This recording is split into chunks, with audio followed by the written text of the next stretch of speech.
তার জন্মদিবস, আর আজ হলো স্বামী বিবেকানন্দের জন্মদিন।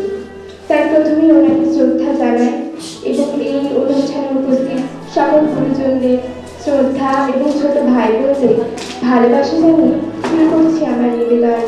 কৃষ্ণা বসুর কবিতা একটি সামান্য চিঠি। শ্রী চরণ কমলেশু বাহু, কেমন রয়েছ তুমি? কিছুই জানি না, আমি ভালো নেই, কিছু মাত্র ভালো নেই। আমি কি সমস্ত ছেড়ে চলে যাব? মাগো, কার কাছে যাব? বলো, কি রয়েছে আমাকে এবার? তুমি আশ্রিত জানো দাদার সংসারে, জুতিয়ে বেঁকিয়ে দেব মুখ বলে তোমার জামাই কাল রাতে গর্জন করছে। চর মেরেছিল জোরে, না সত্যি জুতো মারিনি এখনো, তবে মারতে বলেছে কোনদিন। কেন বিয়ে দিয়েছিলি মারি? দাসী খাটাবার জন্যে? কেন তুমি আমাকে পাঠালে জেলি বেনারসি কোনে চত্বরে সব স্নেহ সুঘ্রাণে?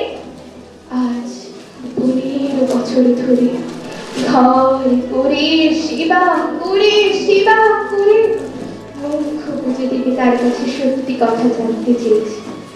মাইনের সব টাকা কোনখানে যায়? স্বাভাবিক অধিকারে জানতে চেয়েছি সবকিছু। তখনই জুতিয়ে বেঁকিয়ে দেব মুখ বলে আমার শাসন। মাগো, আমি কার কাছে যাব?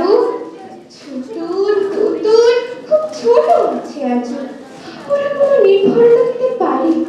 বলো, বিয়ের পরের বাড়ি, বিয়ের আগের বাড়ি, বলো কোন বাড়ি আমার কাছে অধিকারী? মাগো, আমি কার কাছে যাব?